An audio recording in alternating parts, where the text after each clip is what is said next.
اعوذ باللہ من الشیطان الرجیم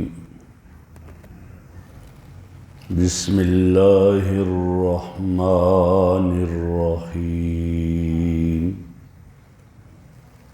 ہا انتم اولائی تحبونہم ولا يحبونکم وَتُؤْمِنُونَ بِالْكِتَابِ كُلِّهِ وَإِذَا لَقُوكُمْ قَالُوا آمَنَّا وَإِذَا خَلَوْا عَضُّوا عَلَيْكُمُ الْأَنَامِلَ مِنَ الْغَيْظِ قُلْ مُوتُوا بِغَيْظِكُمْ إِنَّ اللَّهَ عَلِيمٌ بِذَاتِ الصُّدُورِ ان تمسسکم حسنۃ تسؤہم وان تصبکم سیئۃ یفرحوا بها وان تصبروا وتتقوا لا یضرکم کیدہم شیئا ان اللہ بما یعملون محیط ہا انتم اولائی تحبونہم، خبردار اے مسلمانوں تم تو ان سے محبت کرتے ہو، ولا یحبونکم اور وہ تم سے محبت نہیں کرتے،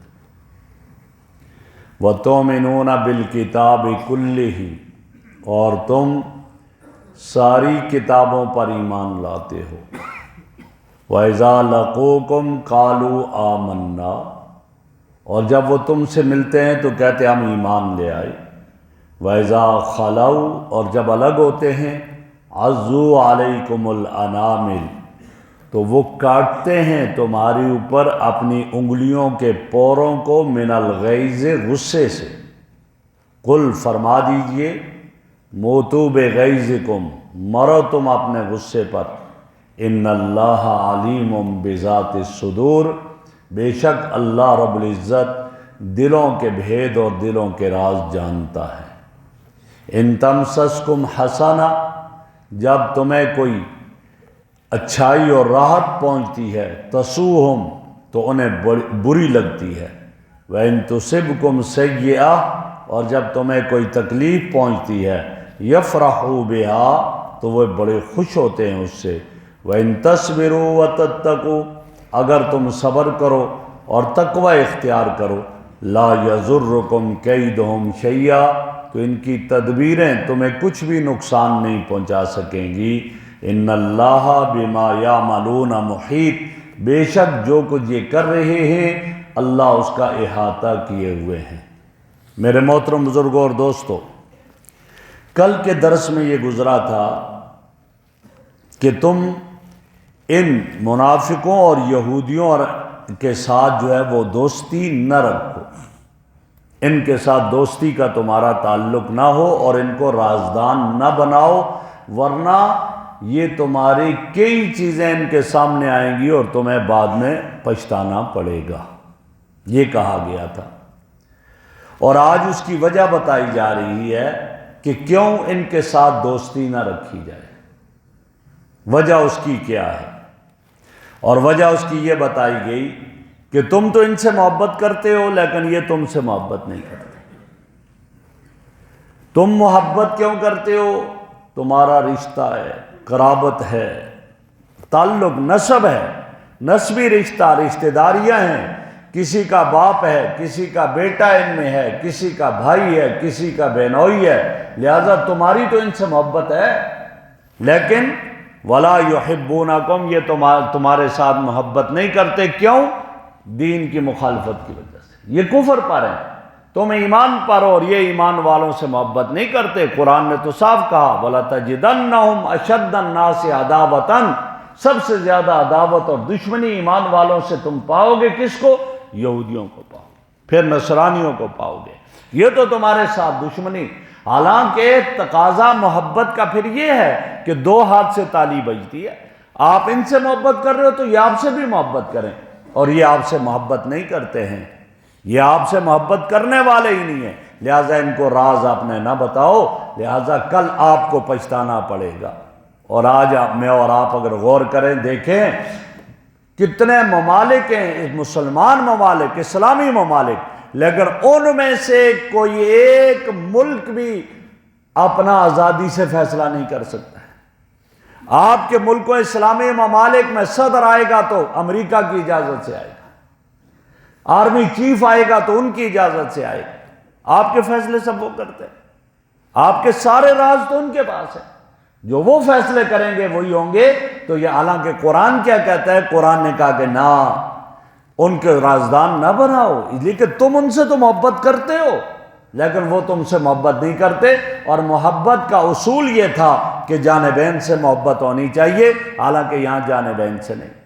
ہاں، وہ کفار جو تمہارے پاس دارالاسلام میں ٹیکس دے کر رہ رہے ہیں، جو جزیہ دے کر رہ رہے ہیں، ان کے ساتھ پھر محبت نہیں ہے، بس غمخواری، ہمدردی، خیرخواہی کا تقاضا ہو اور ان کی جان، مال، عزت، آبرو کی حفاظت ہو، لہٰذا یہ۔ دوسری وجہ کیا ہے کہ ان سے محبت نہ کرو تو وَتُؤْمِنُونَ بِالْكِتَابِ كُلِّهِ، تم تو ساری کتابوں پر ایمان رکھتے ہو۔ مسلمان اس کے ایمان کا حصہ ہے کہ آسمانی جتنی کتابیں اتری، صحیفے اور کتابیں، ان پر ایمان ہو۔ ہمارا ایمان ہے کہ اللہ نے حضرت موسیٰ پر جو تورات اتاری وہ حق اور برحق تھی، ہم اس کو مانتے ہیں۔ جب تک اس پر ایمان نہیں ہوگا یہ مسلمان نہیں ہو سکتا۔ عیسیٰ علیہ السلام کو انجیل دی، برحق اللہ کی طرف سے تھی۔ داؤد علیہ السلام کو زبور دی، برحق اللہ کی طرف سے تھی، اور صحیفے عطا کیے برحق۔ ہاں، وہ الگ بات ہے کہ اب جا کر ان میں تعریف ہوگی، تغیر اور تبدل ہو گیا، ورنہ جو انہیں عطا کی گئی تھی وہ برحق تھی۔ اور برحق ہونے میں قرآن اور وہ برابر ہی تھے۔ میں نے کہہ رہا ہوں برحق ہونے میں، مرتبے میں نہیں کہہ رہا ہوں، اللہ کی طرف سے عطا کرنے میں، جیسے قرآن پر ہمارا ایمان ہے ان پر بھی ایمان تھا۔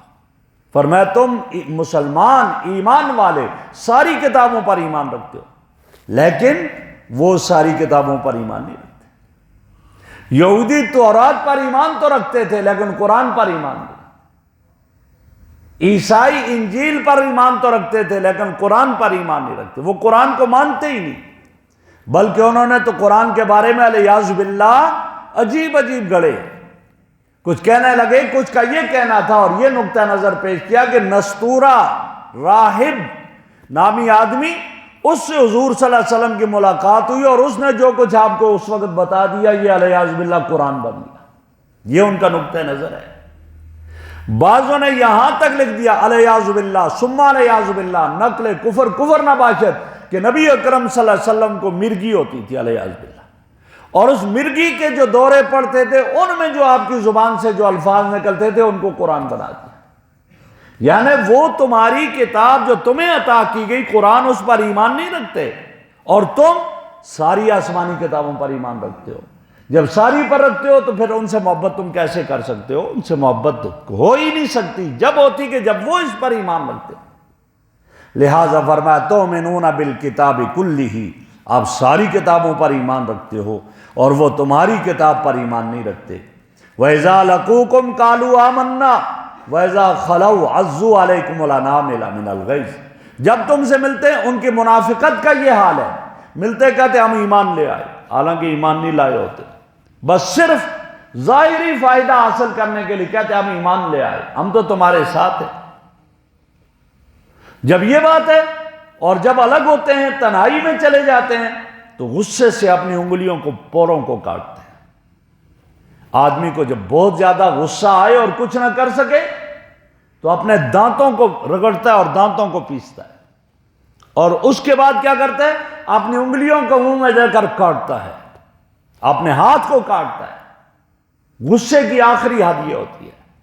فرمایا اب یہ جب تنہائی میں ہوتے ہیں، چونکہ آپ کے سامنے جھوٹ بولا ہوا ہے، کر کچھ نہیں سکتے، اب تنہائی میں ہوتے ہیں تو اپنے اس کیے پر غصہ تمہارے اوپر آتا ہے، اور اپنے اوپر بھی، اور اپنی انگلیوں کو غصے سے کاٹ رہے ہوتے ہیں کہ ہم بے بس، ہم کچھ نہیں کر سکے۔ یہ ان کا حال ہوتا ہے، اور غصے میں کیوں؟ اس لیے کہ انہوں نے جی یہ دیکھ لیا اور یہ کیفیت ہے۔ آگے فرمایا ان کو کیا کو قل موتوا بغیظکم، کہہ دو تم اپنے غصے ہی میں مرو، غصے پر اس طرح رہو، مرتے دم تک غصے پر رہو، ہمیں کوئی پرواہ نہیں، ہم تو ایمان پر قائم ہیں۔ لہذا آپ کو ان کے بارے میں نہیں وہ ہونا چاہیے۔ ان اللہ علیم بذات الصدور، جو دلوں کے اندر باتیں ہوتی ہیں اللہ جانتے ہیں، اللہ تو علیم بذات الصدور ہے۔ ہاں فرشتے بھی وہ بات نہیں جانتے جو اللہ کے علم میں ہوتی ہے۔ لہذا اللہ فرما رہے میں تمہیں جو بتا رہا ہوں ان کے دل کی بات بتا رہا ہوں، یہ ان کا حال ہے، علیم بذات الصدور ہوں۔ لہذا ان کی یہ کیفیت تو ایسے لوگوں سے محبت نہ ہو اور ایسے لوگوں کو اپنا رازدان نہ بناؤ۔ آگے بتا دیا ان کا حال کیا ہے، ان تمسسکم حسنہ، جب تمہیں کوئی راحت ملتی ہے، مسلمانوں کو رات میں دیکھتے ہیں یا مسلمانوں کی مدد ہو رہی ہوتی ہے، مال غنیمت مسلمانوں کے پاس آ رہا ہے، فتح ہوتی ہے، تسوہم، تو انہیں بڑی بری لگتی ہے، یہ غم زدہ ہو جاتے ہیں، انہیں غصہ آنے لگ جاتا ہے، یہ ایسا کیوں ہو گیا، اندر اندر سے کڑتے ہیں، غصہ آتا ہے اور تکلیف انہیں بڑی محسوس ہوتی ہے۔ وَإِن تُصِبْكُمْ سَيِّئَةٌ، اور اگر تمہیں تھوڑی بہت کہیں تکلیف پہنچتی ہے، کہیں خدا نہ خواستہ قدم تھوڑی دیر کے لیے اکھڑ گئے یا کوئی اور سلسلہ ہو گیا، تو پھر کیا ہوتے ہیں، یفرحوا بہا، بڑے خوش ہوتے ہیں اس پر، یہ بڑے خوش ہوتے ہیں اس پر۔ کیوں؟ انہیں تمہارے ساتھ دشمنی ہے نا۔ آتا ہے نبی اکرم صلی اللہ علیہ وسلم پر جب آپ سجدے میں تھے، ابو جہل نے اوجڑی اونٹ کی ڈالی تو یہ خوشی میں اس طرح ایک دوسرے سے لوٹ پوٹ ہوئے کہ گر گئے خوشی میں، یہ ان کا حال ہوتا تھا۔ جب مسلمانوں کو کسی پریشانی اور مشکل میں دیکھتے تو بڑے خوش ہوتے۔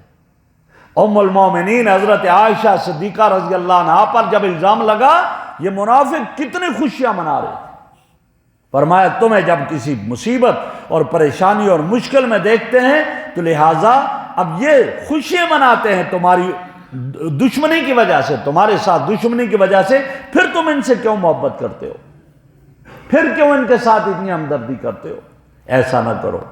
وَإِن تَصْبِرُوا وَتَتَّقُوا، آگے ایک بتا دیا کہ کافروں کی اذیتوں سے دفاع کے دو طریقے قرآن نے بتا دیے کہ تمہیں اگر کافروں سے جو اذیت پہنچے ان سے دفاع چاہتے ہو تو دو کام کرو۔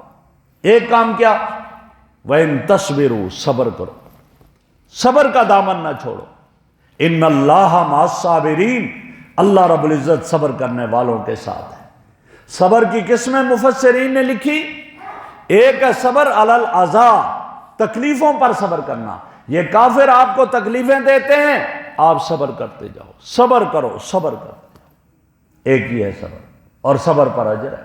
اور دوسرا صبر، صبر علی الطاعات، جو نیکیاں کر رہے ہیں نیکیوں پر قائم رہو، یہ بھی صبر علی الطاعات ہے، نماز پڑھ رہا ہے، نوافل پڑھ رہا ہے، نیکی پر ثابت قدم رہ رہا ہے، یہ صبر علی الطاعات ہے۔ اور تیسرا ہے صبر عن المعاصی، گناہوں سے رکتا رہے اور اس پر پابندی سے گناہوں سے رکتا رہے، یہ بھی صبر ہے، صبر کی یہ قسم۔ فرمایا جب تم صبر کرو گے وَتَتَّقُوا، اور تقوی اختیار کرو، تقوی اختیار کرو، کیا معنی کہ اللہ سے ڈرتے رہو، اللہ کی محبت دل میں رہے، اللہ کا خوف دل میں رہے، گناہوں سے بچتے رہو اور تقوی اختیار کرو۔ لہٰذا یہ دو چیزیں جب تم میں ہوں گی، اور تقوی کیا ہے میں پہلے بھی عرض کر بیٹھا ہوں، سیدنا عمر رضی اللہ تعالیٰ عنہ ایک صحابی سے پوچھتے ہیں تقوی کس سے کہا جاتا ہے؟ انہوں نے پوچھا آپ کا کبھی کانٹے والی اور خاردار راستوں سے گزر ہوا؟ کہا کئی دفعہ۔ کہا کیسے گزرے ہو؟ فرمایا کپڑوں کو سمیٹ سمیٹ کر گزرا تاکہ کانٹوں سے نہ الجھ جائے۔ فرمایا تقوی اسی کا نام ہے کہ یہ دنیا یہ خاردار ہے، ہر طرف سے گناہوں کے کانٹے ہی کانٹے ہیں، بد نظری کا کانٹا الگ ہے، نافرمانیوں کا کانٹا الگ ہے، ظلم کے کانٹے الگ ہیں، رشوت کے کانٹے الگ ہیں، جھوٹ کے کانٹے الگ، فراڈ کے کانٹے الگ، ہر طرف یہی ہے، خاردار راستہ ہے۔ اس میں آدمی زندگی گزار رہا ہے تو اس طرح سمیٹ کر اپنے آپ کو گزارے کہ ان سارے گناہوں سے بچ جائے، بچتے ہوئے زندگی گزار لے، اس کا نام تقوی ہے۔ تو فرمایا کہ جو تقوی اختیار کرتا ہے من یتق اللہ یجعل لہ مخرجا، اللہ اس کے لیے راستے نکال دیتے ہیں، اللہ اس کے لیے آسانیاں کر دیتے ہیں۔ لہذا فرما دیا کہ تم تقوی اختیار کرو، صبر کرو گے اور تقوی کرو گے تو لا یضرکم کیدہم شیئا، اب یہ کافر جو تمہارے خلاف تدبیریں کر رہے ہیں تمہیں کوئی نقصان نہیں پہنچے گا، ان کی تدبیریں انہی کے خلاف ہوں گی۔ کیوں؟ اللہ صبر کی وجہ سے اور تقوی کی وجہ سے تمہاری حفاظت فرمائے گا اور تمہارے لیے راستے نکال دے گا، لہذا ان پر ظلم ہوگا۔ کیوں؟ ان اللہ بما یعملون محیط، جو کچھ یہ کر رہے ہیں اللہ رب العزت اس سب کا احاطہ کیے ہوئے ہیں، اللہ کے علم میں ہے۔ جب اللہ کے علم میں ہے کوئی چیز اللہ کے علم سے باہر نہیں تو اللہ اپنے بندوں کی حفاظت خود فرمائے گا۔ اللہ رب العزت ہمیں قرآن کریم کی سمجھ نصیب فرمائے۔